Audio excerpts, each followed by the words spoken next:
For those of you who don't know me, I'm Mark Sims. I work in the Joint Program Office for Strategic Computing, comprised of representatives from the Department of Energy, National Science Foundation, and the Department of Defense. As many of you are aware, at the change of each new administration, presidential topic briefings, transition topic briefings are given on initiatives that are deemed significant or critical enough to continue or to undertake. One of these initiatives is the National Strategic Computing Initiative, or NSCI.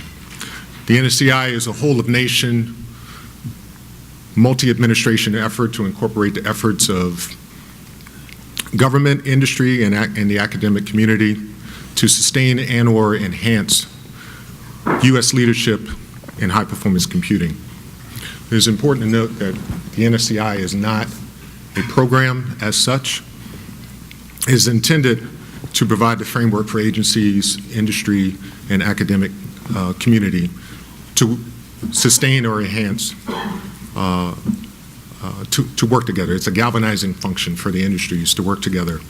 The JPO assists in the communication and the coordination and cooperation to achieve the objectives of the initiative.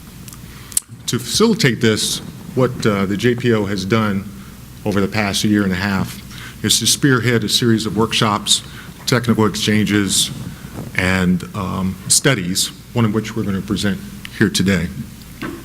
And the goal of this study of high-performance computing in the U.S. is to help inform the U.S. government, executive branch, members of Congress, and also the development and user organizations as a whole on the broad range of potential U.S. public and private partnerships involving HPC that could drive scientific, technological, and economic gains and job creation while increasing the nation's global competitiveness. I will note that this study will be made available. It's in the review process, and it will be posted in the coming weeks. I now ask Bob Sorensen of Hyperion Research to present the findings of this study. Thank you. Thank you, Mark. Appreciate it. Just, you know, the clock is running. Earl started it for me. First off, I want to start out by thanking Mark for really taking a leadership role in terms of driving the NSCI initiative forward there. Right now in DC, things are up in the air when it comes to a lot of really important programs, and it's folks like Mark who kind of just decided to grab the reins and push this initiative forward, and I want to thank him for doing that as someone who's interested in the HPC community writ large, and also the fact that he had the vision to kind of reach out to us and allow us to do what turned out to be a pretty fascinating study. So I want to thank you personally for giving us a really interesting activity to work on the last year and hopefully going forward. Just quickly, Asimov had 3 laws of robotics, which I hope Nissan puts in their cars, but I only have one rule of computing, which is never do a live demo, which I'm about to break today, so stay with me. If things go bad, hopefully we'll get through it. So as Mark said, we just finished up a study for his organization, which really looked at the opportunities for government, academia, and industry engagement opportunities. It's really time to bring together the collective HPC capabilities of the 3 main drivers of the sector and foster collaboration and really circle the wagons to drive the technology forward. Just quickly, we're going to go over a little bit of the project overview that Mark touched on. We're going to introduce a new database that we worked on for quite a while that will be made available to the public shortly, if not already. Just give you a sense of the kind of the power behind what we've assembled here, and then really building off of this database of HPC, what we've called centers of activity in the U.S. Just give some sense of the potential opportunities for partnerships and engagements, and the impact that we think that programs, if properly designed going forward, can have on the U.S. HPC sector, as well as, in some sense, the U.S. ability to drive technical innovation and discovery, and perhaps most importantly, to drive economic competitiveness, spur the U.S. economy, help U.S. companies compete globally, and actually a phrase that works well in D.C., create jobs and economic vitality. So quickly, we were asked to create a publicly available database of all interesting HPC centers of activity in the U.S. to help inform the administration, members of Congress, and business leaders about the importance of high-performance computing to economic growth and global competitiveness. And we'll get to that database in a minute, and there's over 700 different HPC sites in that database that we're going to take a look at.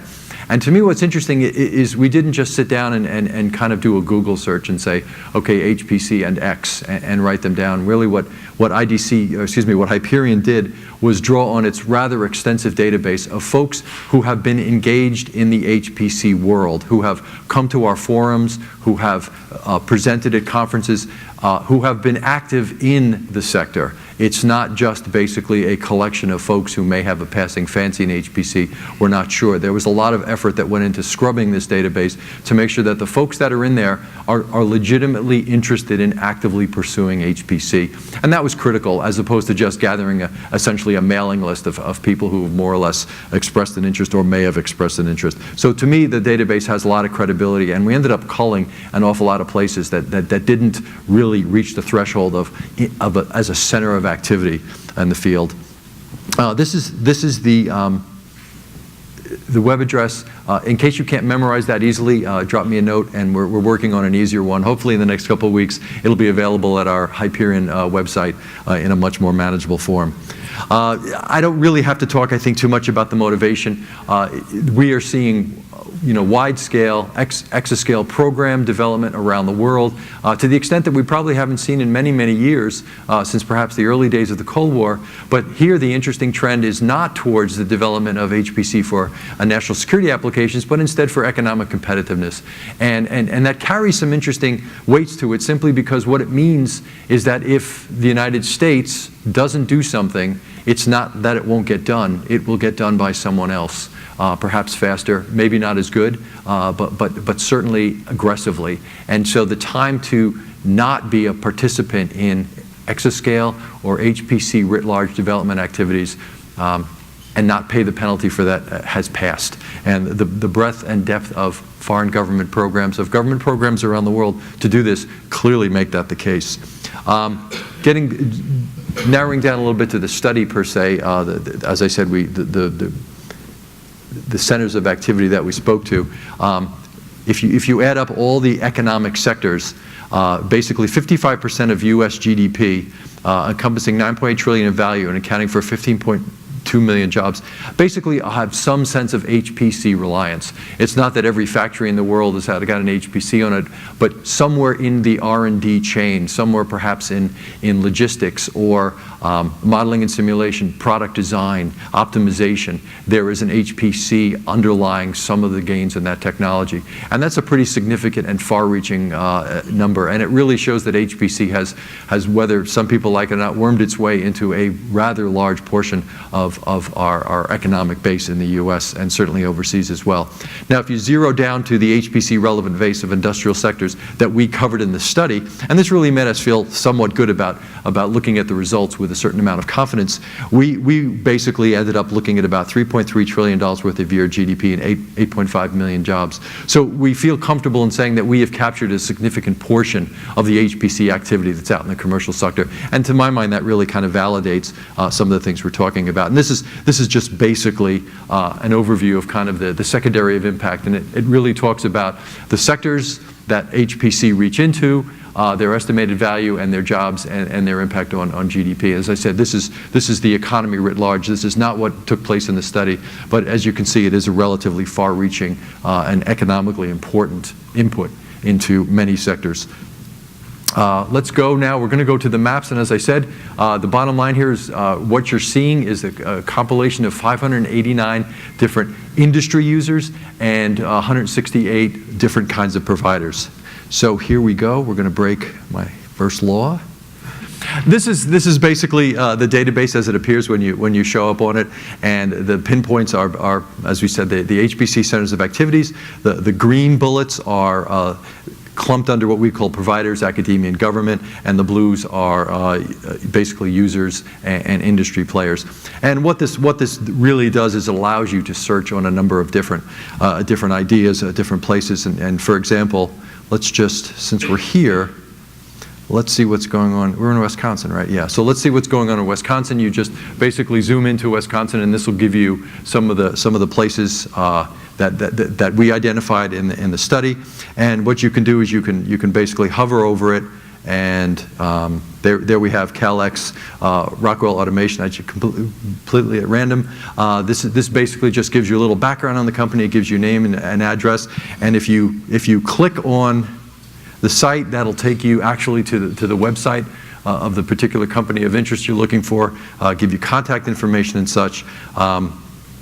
It's all there. Now, if you wanted something in a more list format, you just have to scroll down, and here is the list of, here's basically a summary of all the sites that we identified, say, in Wisconsin. And that gives you a way to really kind of narrow into the kinds of things that you're looking at from that perspective. Another way you could search data, if there's a reason for you to do something like this, you can do it by congressional district. So if you're talking to someone who happens to be a representative from the California 17th District, you can say, there's a reasonable number of HPC centers of activity within your particular area of coverage here, and that may be something that you want to think about. What it does, I think, is it allows you to really understand where some of the critical centers of activity are, where potential partnerships are in terms of geographic location. You can also cut the database so you can look at other characteristics, annual revenues, number of employees. So you could actually start to build databases and say, you have X number of constituents that are directly touched by HPC, because this is how many people in your district are employed in HPC centers of activities. You can find places where there's congregations of accumulations of folks, or you can find places where there's absolutely nothing. I think if we went to North Dakota, I don't think we found anything in North Dakota yet, but maybe that's only a matter of time. So there you can look at it by district. Let's see. We got to get rid of California here. Go to all. Okay, all. We can obviously do it by state. Let's pick a good, we already did state. City, let's do an interesting city. By the way, this is shooting fish in a barrel. I picked an interesting city beforehand. Let's go to, say, San Jose. And so you can also target it by city as well. And as I said, the shooting fish in a barrel, lots of great sites there, and we can just, you can again just hover over different places, and it'll give you a sense of who we're talking to here, what's going on. And then finally, oh, don't forget, if you ever need the pure data, you can scroll down, and it'll get you also a list of the particular data points. And as you see there, for, say, Adobe, you can see who the representative are, you can see the size of the company. Now, this is actually an Adobe, a smaller outlier of Adobe. For a lot of places we hit where it was either a combination of HPC center of activity, or in some cases we picked the corporate headquarters. Because in some cases, large companies that have lots and lots of operations around the world, we didn't want to double, triple, or quadruple count places. So a place like IBM, we didn't want to put every facility that they had. So we would pick, in some cases, just either known centers of activity or what was going on at the corporate headquarters. And finally, what database would be Livermore. You can certainly do a search by organization or name, and here we have, here's Lawrence Livermore Lab, which is sitting out where it's supposed to be. And just for proof of concept, we can just jump to their website. So in some sense, what we think we've built here is a real platform for folks to start to explore some of the centers of activity in the HPC world that is relatively inclusive. And this is not a dead database. We are trying to add more names as they come in, and we also have the ability happily to update every election as people move in and out. So you don't contact the right or wrong congressman at a given point in time. That's actually all online, and it just has to be merged into the database. But we really think that the power of this and the ability to explore what's going on from that perspective is one that, to me, what it does is it really invites analysis. It's really fun just to sit down in front of this thing and say, okay, let me compare companies. Let's see who's doing HPC in these regions that have less than 10 employees, that have more than 1,000 employees. It really kind of invites some insight and present the platform to start think about how can we get all of these different places scattered throughout the country to engage and start to bring their collective intellect together to kind of move the HPC sector forward. So now what I can just do is, this was my fallback position. I actually had slides that were canned just in case something went bad. So this is just, again, a repeat of what we've seen. Now what's interesting is now, once you have this database, you can start to do some more interesting things in terms of playing it, because now it comes in a nice usable data format selection. So what I did, this is a piece of software called Tableau. And you can start to just load this in and start to lay it over different graphics. So here what we have is basically population quartiles by state mapped against HPC centers of activity. And so what you end up finding out, and this shouldn't surprise most people, is that basically most HPC centers are in populated areas, and there's not a lot of HPC centers in places where there's not a lot of population. I will argue that with the PUE issue that I talked about earlier with cooling and cost of electricity, we may start to see migrations of this simply because in many cases it's cheaper to put HPCs in physically nice places that don't have to be physically located, spatially located where your people are. But as I said, this again invites analysis. I map this against things like cost of living, college education, levels of education, and all sorts of other statistics. And you can start to play some analytics and say, okay, where can I find, if I'm a representative or a government official, where can I find like-minded communities where I can partner with? It's just a wide open field in terms of analysis and moving forward.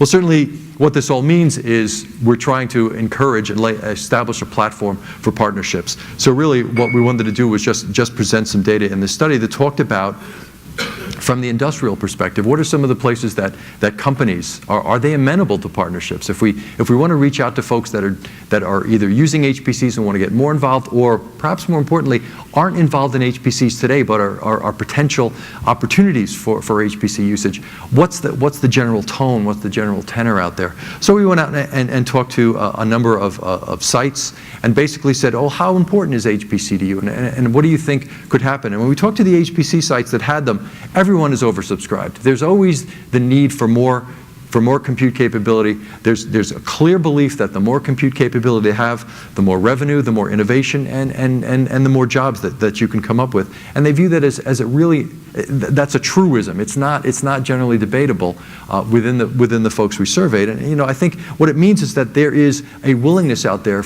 within U.S. industry to do more partnering. It's just that in some cases we haven't found the range of mechanisms out there that I think can address all the needs of the companies we're talking to.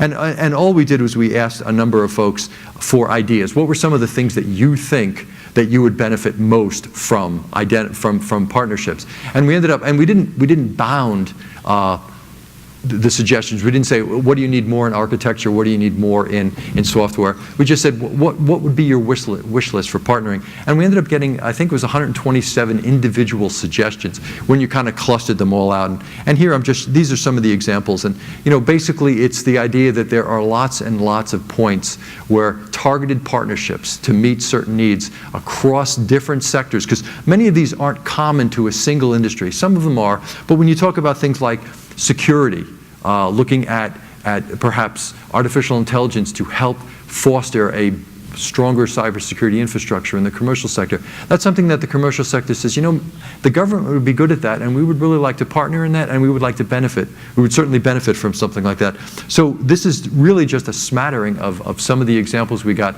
in terms of industry saying, yes, we'd like to partner, and there's a whole lot of opportunity here for us to partner in that world. But of course, if this is all goodness and light, what's holding them back? And really, when we asked all these people, now at least I can do that. I mean, financial barriers, budget costs, third-party application costs. It's always time to dump on the ISVs. No one ever got fired for doing that. Programming hurdles with hybrid environments. So there's two things to take away from this side chart. The first one is there's a lot of issues at stake here. There's a lot of problems that industry says this is what's holding us back.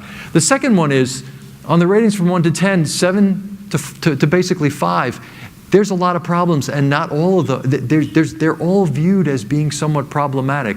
It's not going to be easy to zero in on the one or two problems that's going to save the world here. And so there is really a lot of work to be done from industry's perspective, things that are holding them back. These are all things, in some sense, that I think partnership activities will really help. That there are skill sets within national labs, within other US government entities, within academia that I think could help these partnerships move forward. And that's really why I put up that horrible chart. Earl talked a little bit about the other compelling issue in all this, which is really the proven case of potential return on investment value of HPC investments. And I won't belabor the point except to say that the numbers are really good.